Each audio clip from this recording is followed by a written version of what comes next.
Yes बेटा, carbohydrate and protein की study करने के बाद नेक्स्ट हमारा न्यूट्रिएंट आता है फैट्स। देखो फैट क्या होता है बेटा, फैट को भी हम एनर्जी गिविंग फूड कहते हैं, यानी कि फैट कंटेंट फूड अगर हम इंटेक करते हैं तो उससे भी आपकी बॉडी को क्या मिलती है, एनर्जी मिलती है। और आपको ठीक है, तो fat gives more energy than carbohydrate. लेकिन कार्बोहाइड्रेट और फैट्स में डिफरेंस क्या है बेटा, कि फैट जो है वो एज कंपेयर टू कार्बोहाइड्रेट, मतलब कार्बोहाइड्रेट के कंपेयर में ज्यादा एनर्जी देता है। ठीक है, आपको पता है फास्ट वगैरह जब पढ़ते हैं उस टाइम पे पर्सन फूड इंटेक नहीं करते हैं, तब भी वो वर्क तो सभी करते हैं, तो उस टाइम पे जो वर्क के लिए एनर्जी मिलती है बेटा वो स्टोर्ड फैट की फॉर्म में ही पर्सन को मिलती है। ठीक है, अब फैट जो है बेटा उसके टू सोर्सेज है कि आपको फैट कहाँ कहाँ से मिलता है, तो प्लांट्स एंड एनिमल्स। तो प्लांट से बेसिकली जो फैट मिलता है उसके वो किस फॉर्म में मिलता है, ऑयल एंड नट्स की फॉर्म में। ठीक है, और एनिमल्स से जो हमें फैट मिलता है वो किस फॉर्म में मिलता है, बटर और घी। यानी बटर और घी जो आप इंटेक कर रहे हैं वो किससे मिल रहा है हमको, एनिमल से। यानी कि एनिमल भी एक सोर्स है जो कि आपको फैट दे सकता है या देता है। ठीक है, लेकिन बेटा क्या हमने बोला था कि बैलेंस डाइट वो होती है जिसमें सारे न्यूट्रिएंट्स प्रेजेंट हो, लेकिन अगर एक भी न्यूट्रिएंट्स की कमी या फिर एक्सेसिव अमाउंट हो जाता है तो वो आपकी बॉडी के लिए मे बी हार्मफुल, मतलब हार्मफुल हो सकता है। तो सेम इसी तरह से एक्सेस इनटेक ऑफ फैट, अगर आप फैट ज्यादा से ज्यादा इनटेक करते हैं तो वो आपके क्या प्रॉब्लम कर देता है, obesity and heart disease. Obesity यानी कि अपन उसे बोल सकते हैं सिंपली मोटापा, या फिर आपके मतलब डाइजेशन से रिलेटेड कई सारी प्रॉब्लम हो जाती है, यानी कि आपका प्रॉपर डाइजेशन नहीं हो पाता है। ठीक है, एंड हार्ट डिजीज, और कई सारे हार्ट डिजीज भी हो जाती है। ठीक है, से इस अब आपको है अब सेम कार्बोहाइड्रेट प्रोटीन की तरह हमें टेस्ट करना है कि फैट किस किस में प्रेजेंट है। तो फैट का टेस्ट करने के लिए हम क्या कर रहे हैं, वो जो भी फूड आइटम है जिसमें कि फैट प्रेजेंट है हमने उसको क्या कर लिया है, पेपर में रैप कर लिया है। ठीक है, रैप कर लिया है, उसको प्रेस कर देते हैं, प्रेस कर लेते हैं। ठीक है, तो इसका क्या है, तो हमें वो जो पेपर को जब हम ओपन करके देखते हैं बेटा तो उसमें हमें ऑयली पैचेस नजर आते हैं। ये जो ऑयली पैचेस है ये इंडिकेट करते हैं कि उस फूड आइटम में फैट प्रेजेंट है। सिंपली इसका एग्जांपल आप सबने ऑब्जर्व किया होगा, आप जब लंच में स्कूल में पराठे लेके आते हैं और उसको आपकी मम्मी अगर पेपर में रैप करके रख देती है और जब आप उसे ओपन करते हैं तो आपने देखा होगा उस पेपर पे ऑयली पेचेस का मतलब है ऑयल नजर आता है। तो वो यही चीज शो करती है कि उस फूड आइटम में यानी आपके पराठों में क्या प्रेजेंट है बेटा, ऑयल, फैट प्रेजेंट। क्योंकि फैट किस फॉर्म में प्रेजेंट है, आपकी मम्मा ने पराठे बनाए तो वहाँ क्या यूज किया होगा, ऑयल या फिर घी।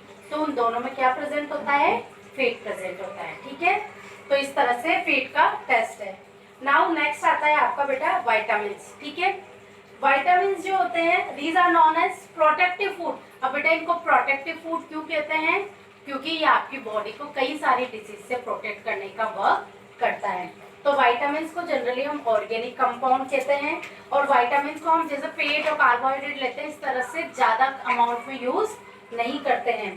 ठीक है, वाइटामिन्स को हम माइन्यूट क्वांटिटी में ही यूज करते हैं, माइन्यूट यानी बहुत कम क्वांटिटी में। जैसे आप खाने में जब आपकी मम्मी सब्जी बना रही है तो उसमें जो सॉल्ट यूज करती है उससे आपको मिनरल्स मिलते हैं। ठीक है, सोडियम एंड क्लोराइड। तो वो जो मिनरल्स को कितना कम ऐड करते हैं पूरी सब्जी की अगर अपन क्वांटिटी देखें, तो इसीलिए बोल रहे हैं वाइटामिन को हम जनरली माइन्यूट क्वांटिटी में ही यूज करते हैं। ये आपकी बॉडी को कई सारी डिजीज से प्रोटेक्ट करने का वर्क भी करती है। ठीक है, अब बेटा हमने बोल दिया कि किसी भी फूड आइटम में अगर इन न्यूट्रिएंट्स की कमी हो जाती है तो हम डिजीज से सपोर्ट करते हैं। तो इन विटामिन की कमी से जब भी डिजीज होती है तो हम उसे बोल देते हैं बेटा, सॉरी विटामिन की कमी से नहीं, न्यूट्रिएंट्स की कमी से जब भी डिजीज होती है तो हम उसे बोल देते हैं डेफिशिएंसी डिजीज।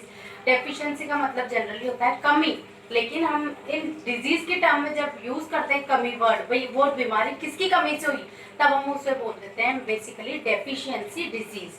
ठीक है, तो सेम इसी तरह से अगर आपकी बॉडी में विटामिन की कमी हो जाती है तब भी आपकी बॉडी जो है कई सारी डिजीज से सफर करती है और उनको हम बोल देते हैं डेफिशिएंसी डिजीज। ठीक है, तो deficiency disease is what, absence of any vitamins in our diet, कि किसी भी विटामिन्स या विटामिन्स की हमारी डाइट में कमी होना क्या कहलाता है बेटा, डेफिशिएंसी डिजीज, ऐसा नहीं है ये आप विटामिन में पढ़ेंगे, ये हो सकता है ये प्रोटीन में भी होता है, सेम इसी तरह से फैट वगैरह में भी होता है कि अगर उनकी कमी हो जाती है तो उनसे रिलेटेड डिजीज हो जाती है, उनकी कमी से होने वाली डिजीज हो जाती है। तो इसी तरह से विटामिन कौन कौन से होते हैं, देखो vitamin A B C D E K, basically ये टाइप के न्यूट्रिएंट्स होते हैं। अगर विटामिन ए की कमी हो जाती है तो आपको बेसिकली नाइट ब्लाइंडनेस डिजीज हो जाती है, लेकिन ये आपके अभी नहीं है, आप नेक्स्ट जो क्लास है उसमें ये पढ़ेंगे। अभी आपको बस इतना सा ध्यान रखना है बेटा कौन कौन से विटामिन होते हैं और विटामिन कौन कौन से विटामिन क्या वर्क करते हैं और विटामिन हमें कौन कौन से फूड आइटम से मिलते हैं। तो देखो बेटा vitamin A B C D E K हैं, इसमें भी बेसिकली विटामिन बी जो है उसके कई सारे टाइप है, जैसे विटामिन B1 B2 B6 और B12, इसीलिए इन सबको अपन बोल देते हैं विटामिन बी कॉम्प्लेक्स, क्योंकि विटामिन बी के ही अलग अलग टाइप्स है और इनके अलग अलग नेम्स भी है उसी के अकॉर्डिंग, लेकिन आपको यहाँ इतना ही स्टडी करना है। ठीक है बेटा, I think it is clear to everyone. Thank you.